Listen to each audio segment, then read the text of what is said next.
할렐루야. 다 같이 주약에 맞춰 묵도하심으로 수요 예배를 시작하겠습니다.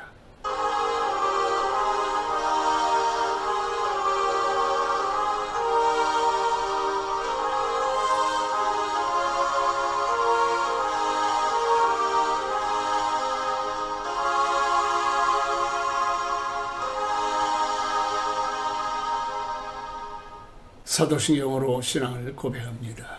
전능하사 천지를 만드신 하나님 아버지를 내가 믿사오며 그 외아들 우리 주 예수 그리스도를 믿사오니 이는 성령으로 잉태하사 동정녀 마리아에게 나시고 본디오 빌라도에게 고난을 받으사 십자가에 못 박혀 죽으시고 장사한 지 사흘 만에 죽은 자 가운데서 다시 살아나시어 하늘에 오르사 전능하신 하나님 우편에 앉아 계시다가 저리로서 산 자와 죽은 자를 심판하러 오시리라. 성령을 믿사오며 거룩한 공예와 성도와 설교통하는 것과 죄를 사하여 주시는 것과 몸이 다시 사는 것과 영원히 사는 것을 믿사옵나이다. 아멘. 오늘 우리가 은혜 받았을 하나님의 말씀은 다니엘서 6장 10절 말씀입니다. 다니엘이 이 조서의 왕의 도장이 찍힌 것을 알고도 자기 집에 돌아가서는 윗방에 올라가 예루살렘으로 향한 창문을 열고 전에 하던 대로 하루 3번씩 무릎을 꿇고 기도하며 그의 하나님께 감사하였더라. 아멘. 새해가 시작되면 사람들은 나름대로의 계획을 가지고 새해를 시작합니다. 저는 올해 하나님께서 찬송하며 살라고 하는 말씀을 주셔서 올 한해는 하나님 앞에 할 수 있으면 찬송을 많이 듣고 기도하면서 살려고 마음을 먹었습니다. 이스라엘 백성들이 바벨론의 포로로 끌려가서 70년을 살았던 때가 있습니다.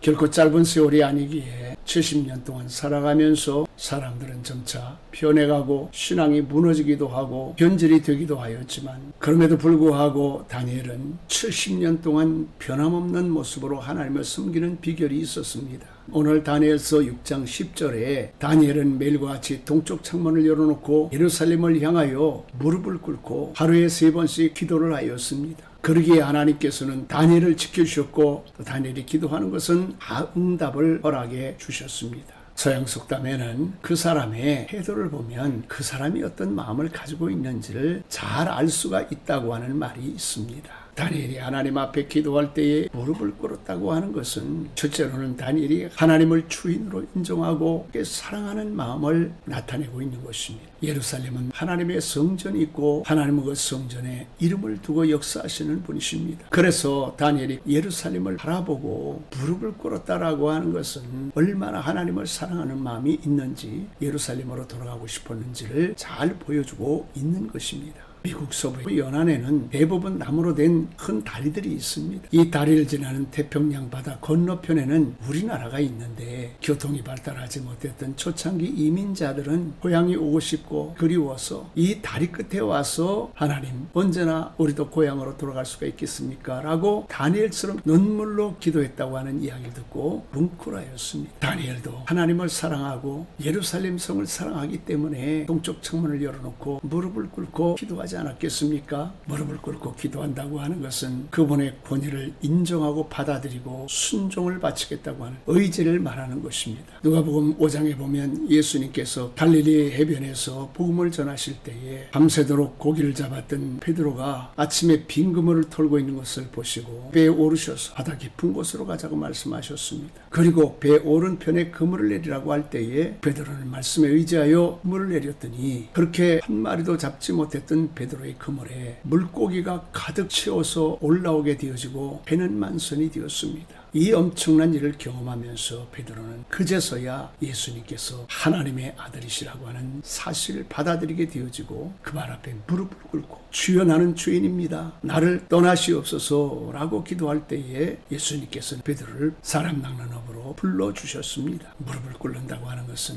그분의 권위를 인정하고 그분의 권위 앞에 순종하는 마음을 보여주는 것입니다. 사랑하는 성도 여러분, 다니엘은 바벨론 포로 생활을 하면서 한순간도 위기가 아닌 때가 없었습니다. 그럴 때에 어떻게 그 위기 속에서도 하나님 앞에 이렇게 존귀한 자로 쓰임을 받을 수가 있었을까요? 그것은 하나님 앞에나 사람 앞에 한결같이 겸손한 마음을 지킬 수가 있었기 때문에 그런 것입니다. 사람이 조금만 부족하다고 생각하면 한순간 비굴한 사람이 될 수가 있습니다. 그러나 사람이 조금만 낫다고 생각이 되면 또 교만한 사람이 되기가 쉽습니다. 사랑하는 성도 여러분, 2022년 한 해 동안에 다니엘처럼 하나님을 인정하고 성령님을 마음에 모셔드리고 예수님을 높여드리면서 겸손한 마음으로 이 한 해를 사랑하는 여러분들이 되어주시기를 축원합니다. 마지막 세 번째로는 다니엘은 하루에 3번씩 감사하였다라고 말씀하고 있습니다. 오늘 다니엘의 상황을 보면 결코 감사할 수 있는 상황은 아니지 않습니까? 다니엘이 하나님 앞에 매일과 같이 기도하는 중에 이 일을 빌미로 다니엘을 궁지에 몰아넣게 되었습니다. 그래서 다니엘은 이 일로 사자굴 속에 들어갈 위기에 놓이게 되어진 것입니다. 그럼에도 불구하고 다니엘은 전에 하던 대로 예루살렘을 향하여서 동쪽 창문을 열어놓고 하루에 3번씩 감사하며 기도했다라고 말씀하고 있습니다. 사람이 어려움 찾아오고 위기를 만나게 되어지면 원망불평하고 두려운 마음이 찾아오게 되는 것은 인지상정입니다. 그렇다고 해서 어렵고 힘들 때 원망하고 불평하고 미워한다고 해서 해결될 문제는 아무것도 없습니다. 오히려 성경에 항상 기뻐하라, 쉬지 말고 기도하라, 범사에 감사하라. 이는 그리스도 예수 안에서 너희를 향하신 하나님의 뜻이라고 말씀하셨습니다. 감사로 제사를 드린 자가 나를 영화롭게 하나니 그 행위를 옳게 하는 자에게 내가 하나님의 구원을 보이리라고 말씀하셨습니다. 그것이 다니엘의 믿음이고 그것이 다니엘의 신앙의 경지입니다. 우리가 위기를 닥치고 어려움을 닥치고 환난을 만났을 때에 그날 것을 이기고 얼마만큼 감사할 수 있느냐, 그것이 우리의 신앙의 실력입니다. 어떻게 다니엘이 이러한 신앙의 실력을 갖추게 되었을까요? 재미있는 말씀을 드리면 다니엘은 바벨론에서 살아오는 동안 숱한 위기를 만났을 때에 그때도 똑같이 하나님 앞에 기도하고 감사를 했습니다. 그런데 놀랍게도 그때마다 하나님이 승리하게 해 주셨습니다. 그래서 다니엘은 위기 속에 어려움을 당할 때 어떤 믿음을 가질 수가 있었느냐? 이번에도 어려움은 찾아왔지만 하나님께서 반드시 지켜주실 거야. 승리하게 해주실 거야. 축복해 주실 거야. 그러니 이번에도 감사해야지 라고 하는 그런 믿음을 가질 수가 있었던 것입니다. 다니엘이 이 사실을 믿고 감사했던 일은 떼지 않았습니다. 비록 다니엘이 사자굴 속에 들어갔지만 하나님은 사자의 입을 막아주셨고 다니엘을 사자굴 속에 넣었던 그들이 오히려 사자굴 속에 떨어지는 순간에 뼈도 추리지 못하는 비참한 처지가 된 것입니다.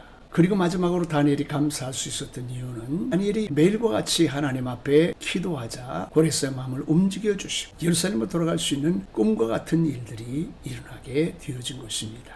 다니엘처럼 생사가 위태로운 위기 속에서도 이번에도 문제를 해결해 주시고 남역의 선을 이루어 주시고 승리하게 하실 줄로 믿고 기도했을 때에 다니엘이 기도했던 꿈이 현실로 성큼 다가서게 되어진 것입니다.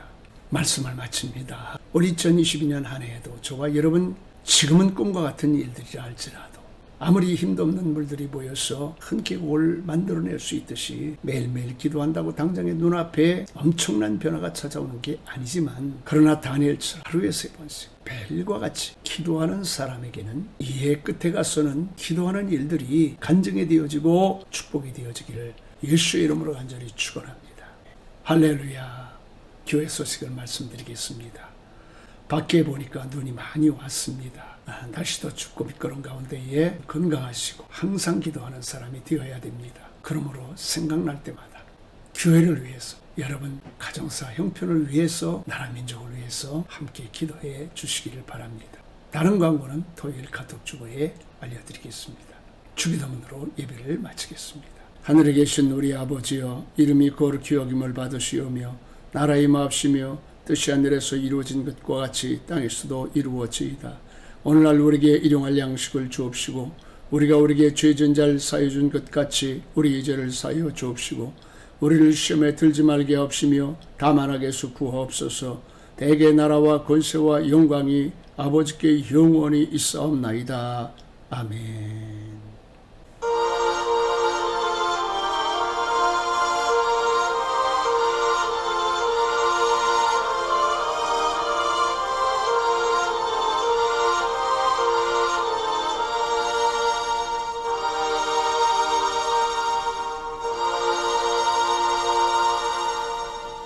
할렐루야. 오늘 수예배를 마쳤습니다. 남은 3일 또 승리하시기를 바랍니다. 주일에 뵙겠습니다.